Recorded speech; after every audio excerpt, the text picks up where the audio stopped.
Christmas Eve, December 24th, 2002. Modesto, California. Laci Peterson was 27 years old. She was 8 months pregnant. Her due date was February 10th. She and her husband, Scott, had already chosen a name: Connor. That morning, Scott told police he kissed his wife goodbye and drove almost 90 miles to the Berkeley Marina to go fishing. He returned home in the afternoon. Laci was not there. Her dog was in the backyard with its leash still on. He called her cell phone. No answer. He called her mother. No answer. He called the police. He told them his wife was missing. The search that followed would consume the nation for 4 months. In April of 2003, 2 bodies washed ashore in San Francisco Bay, not far from the marina where Scott Peterson said he had been fishing. One was a woman. One was a male fetus. They were Laci and Connor Peterson. The woman, who had been 8 months pregnant on Christmas Eve, was found 4 months later. In the same water her husband had fished in the morning she disappeared. Scott Peterson was arrested the same week the bodies were found. He was driving a car he had borrowed from his mother. He had dyed his hair blonde. He was carrying his brother's ID. He had nearly $15,000 in cash. He was found 2 miles from the Mexican border. 20 years later, he is in prison serving life without parole. And the Los Angeles Innocence Project says he should not be.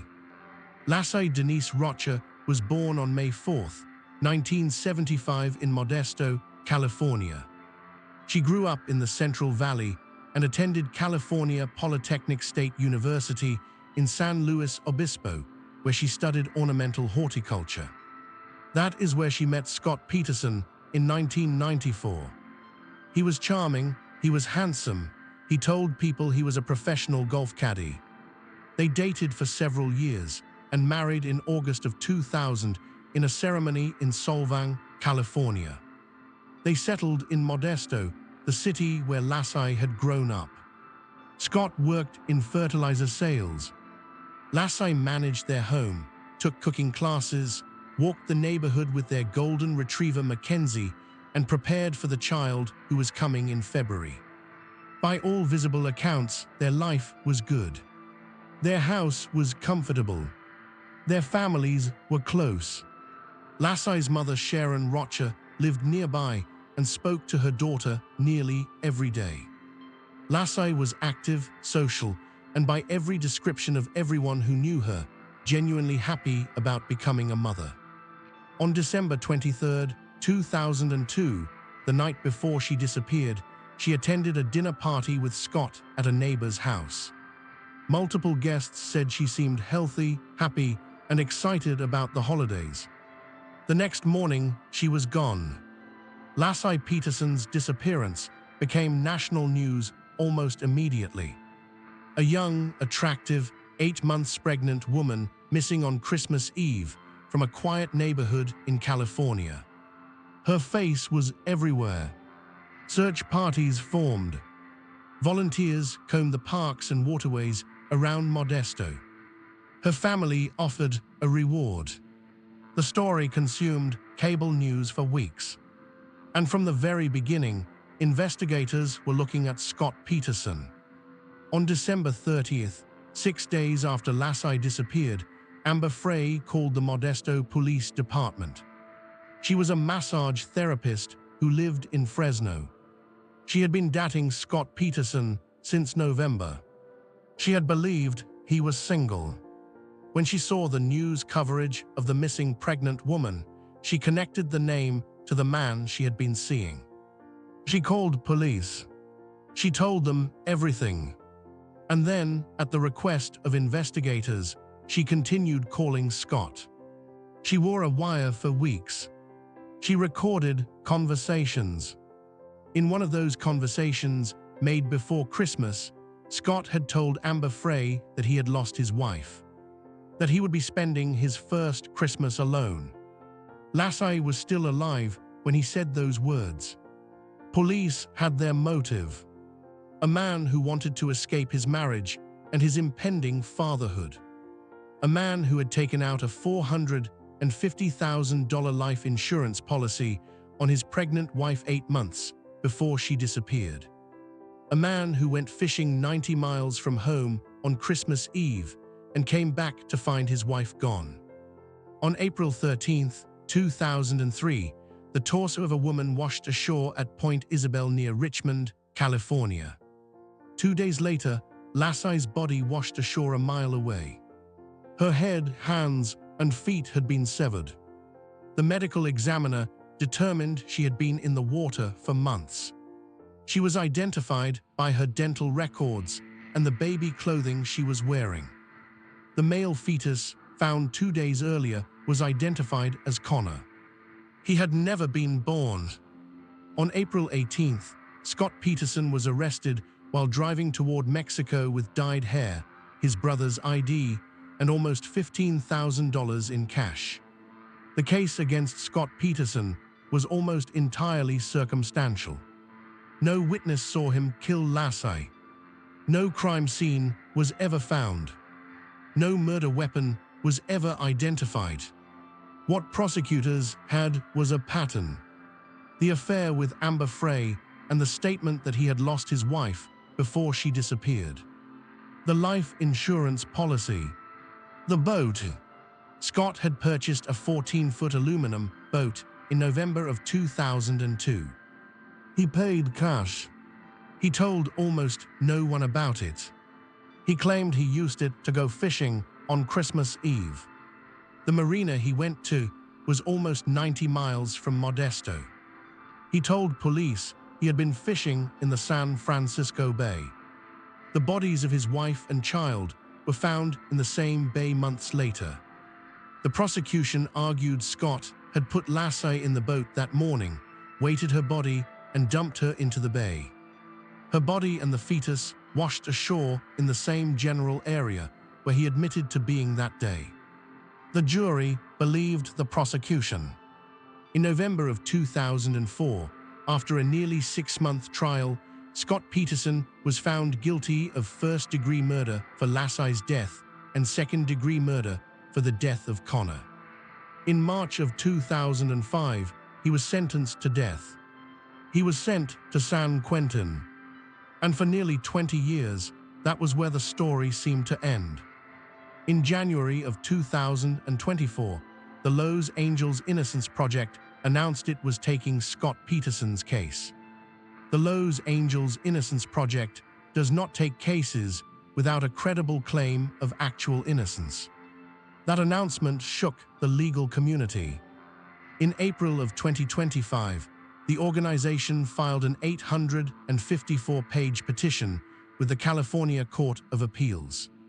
It argued that the jury at Scott Peterson's trial had heard evidence that was false. That evidence had been suppressed or destroyed. That Scott Peterson did not kill his wife. The petition presented several key claims. A burglary had occurred at the home of the Petersons' neighbors, the Medinas, on December 24th, the same day Laci disappeared. The jury was told it happened on December 26th. 2 days later, the Innocence Project says the timing matters, because a witness came forward saying she heard the burglars discuss being seen by a pregnant woman that morning. That a pregnant woman had confronted them outside. If true, Laci Peterson was alive outside her home after Scott left for the marina, which would mean Scott Peterson did not kill her before he left. The petition also presented new scientific analysis of the tidal currents in San Francisco Bay. New modeling, the attorneys argued, showed that Laci and Connor's bodies could not have traveled from the area where Scott fished to where they were found in the way the prosecution described.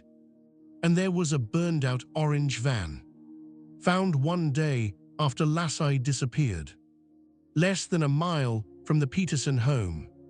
Inside the van, investigators found what appeared to be a bloody mattress. The blood was male. No person was ever identified. Scott Peterson's defense has asked for DNA testing on that mattress. So far, judges have allowed testing only on a single piece of duct tape found on Laci's pants during her autopsy. In June of 2025, the appeals court denied the Innocence Project's petition. Scott Peterson remains in prison. His attorneys have not stopped. The Laci Peterson case became a cultural moment in a way few criminal cases do. The image of a beautiful, pregnant woman who vanished on Christmas Eve. The husband who was fishing 90 miles away. The secret affair. The dyed hair. The run toward Mexico. Every detail fit the story Americans expected to be told. A guilty man. A story with a clear villain. And the jury agreed. But the Innocence Project's involvement has forced a harder question. The case had no crime scene. No murder weapon. No witness to the act. The conviction rested on circumstantial evidence and the reasonable certainty that Scott Peterson's behavior was the behavior of a guilty man.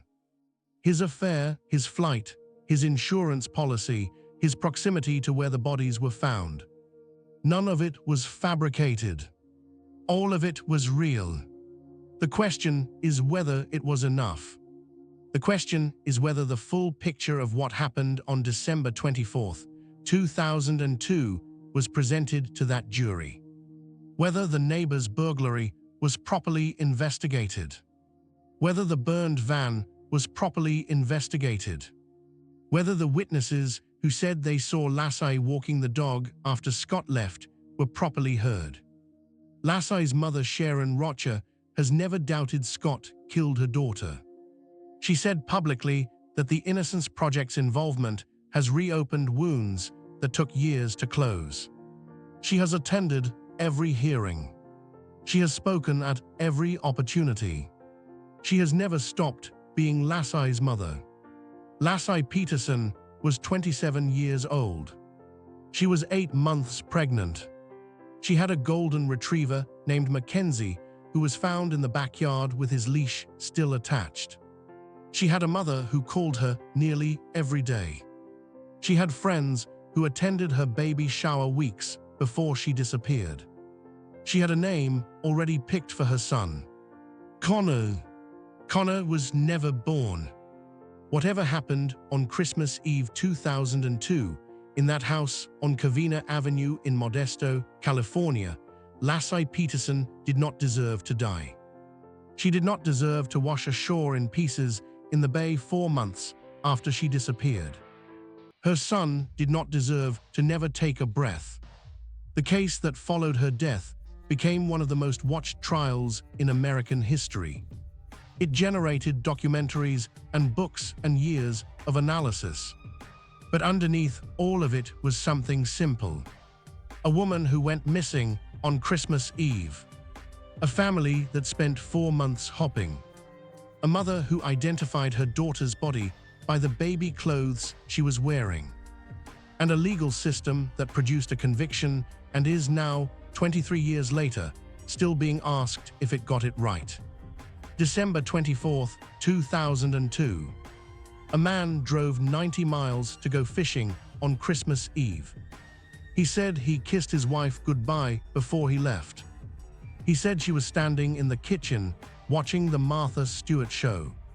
He came home and she was gone. The dog was in the backyard with his leash still on. Laci Peterson was never seen alive again. In the San Francisco Bay, months later, a current brought her back. And a jury looked at everything they were shown and said Scott Peterson killed her. Scott Peterson is in prison. He says he did not do it. The Los Angeles Innocence Project says the evidence supports him. The appeals court denied their petition in June of 2025. The attorneys have not stopped. Laci is buried in Modesto, California. Her son Connor is buried beside her. She was 27 years old. She had a name picked for her baby.